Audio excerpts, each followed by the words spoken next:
Hello everyone. Okay, it's your one and only Sir Wowie. Okay, so good news po mga ka-science teachers. Available na po ulit ang ating Science 8 learning materials for quarter 3. And yes po, fresh na fresh pa po ito. Kakatapos lang po natin and actually ito yung natapos po nung Monday pa. So, siya ko lang talaga kahapon at ngayon, okay, kung may mga sa PowerPoint, sa worksheets, sa ating modules, and then sa DLL, kung may mga na-miss ako. So, kahit na-check ko na po yun, possible na may mga errors pa din or typographical errors. So, anyway, yung ating namang PowerPoint, DLL, and worksheets ay editable. Pwede natin i-edit kung napansin natin may konting errors, typo. Okay, so sa modules naman naka-PDF po yun talaga po. Ayan, and then ano pa ba? So, ayan po, gusto ko lang din pong mag-extend ng pasasalamat dun sa mga nag-avail po ng ating materials sa quarter 2. Talagang super support tayo. So, ngayong quarter 3, avail po ulit kayo para matulungan ko kayong masave po yung mga time ninyo. So ngayong quarter 3, ang ating mga lessons po ay nakafocus sa palindol, pabulkan, ayan. So medyo madali-dali, okay? Pero mas mapapadali po yung ating mga lessons kung mag-a-avail na po kayo. So, tingnan po natin. Mag-quality check po tayo. So, meron tayong 8 lessons. So, unahin muna natin yung ating week number 1, which is crust and lithospheric plates. So, ito po yung ating mga PowerPoint presentation with interactive activities pa din. Okay, like for this one, okay, if you want to check, sige, slideshow natin. This one lang. Ayan, may paganyan pa siya. So, sige. And then, what about this one? So, sa baba naman is, may mga paganyan. Okay. And then, ayan. So, medyo maikli po yung ating week 1, which is consists of 27 slides only. Okay, so medyo maikli siya. Pero wag kayo. Kasi pagdating natin ng lesson 2 or week number 2, medyo mahaba. Ito about types of volcanoes. So, ito naman yung ating review part. Okay, sa review part pa lang, ay laban na laban na ano. Okay, ayan po. Okay, so yung mga pictures po, magtatanong po tayo, like yung mga animated pictures. This one, okay, so yung iba po is nakuha ko sa Canva, yung iba naman po is pina-generate ko sa Gemini AI. Okay, so kung gusto nyo rin po magpa-generate ng mga pictures sa Gemini AI or sa ChatGPT po kayo magpagawa. Yung mga cartoon, para safe tayo, hindi tayo matag na nagnanakaw ng mga hindi naman para sa atin. Wow, wow talaga ba? Okay, so ayan po. Okay, so yung mga video like this one po, okay, so naka-embed na din po sa Drive. So, bakit hindi nyo pa nilagay, in-insert? Okay, kasi hindi po yun sa akin. So, yun nga, sabi ko sa inyo, huwag tayong mangunguha ng hindi sa atin. So, na-download ko na din naman, nasa Drive na, pero hindi po yun kasali sa package. Nandun lang po sa Drive. Lilinawin ko lang, hindi ko po yun binenta. Okay, para mapadali na din sa inyo ang pagda-download. So, tingnan natin ito. Okay, kung paano ba yung Hawaiian. This is the hotspot, the magma. Okay, so, my first volcano, the second volcano, then another volcano emerge. Okay. So, hanggang ma-form yung ating Hawaiian. So, may mga animations naman po yan. So, fast forward ko lang para makita ninyo. And then for, what do you call this? Week 3, ito naman po, may pa-review tayo dito about lava. Ito po mga image po sa Gemini din ko po yan nakuha. Ayan. Okay, mga animations na yan. Okay, may pa-fact or bluff pa, mga ganyan. So, sige, hindi ko na din po yan masyadong pagtutuunan ng pansin. Proceed na tayo sa week number 4.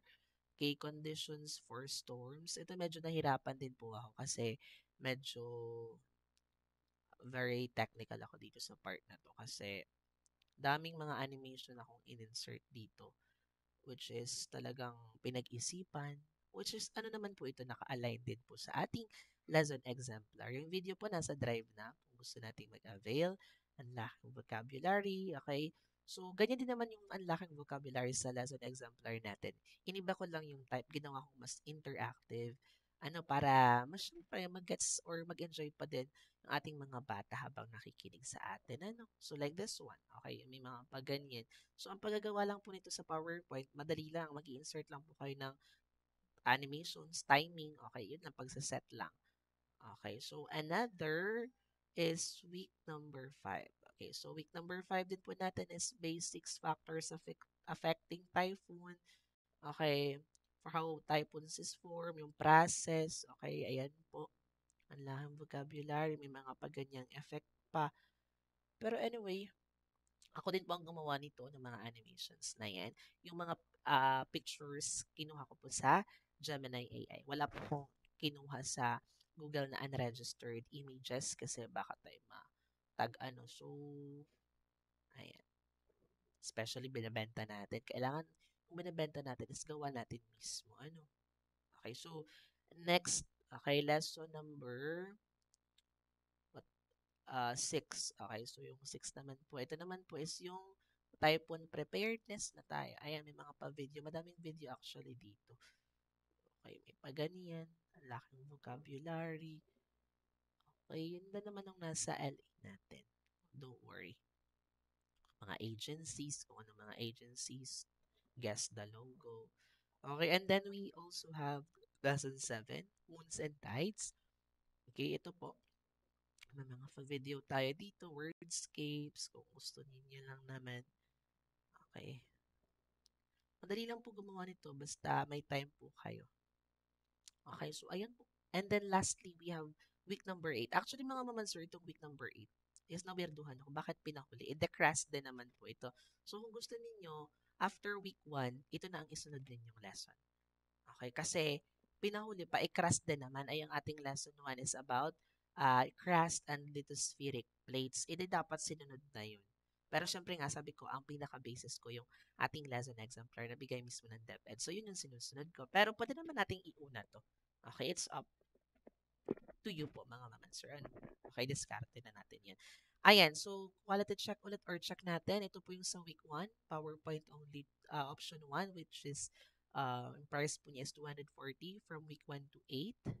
Nandito na po yung like what I've said, nandito yung video, pero PPT lang po yan. So week 2 natin is PPT, DLL, and worksheet. Sa DLL po, ito yung format ng DLL po natin. Okay, ayan. Ganun. Yan lang po. Yung dati po. And then for worksheets, ito po. Yung worksheets po natin simula week 1 pare-parehas yung flow. Introduction muna, then the sunod multiple choice, matching type, identification true or false, and the essay. Hindi na po ako gumawa ng summative test per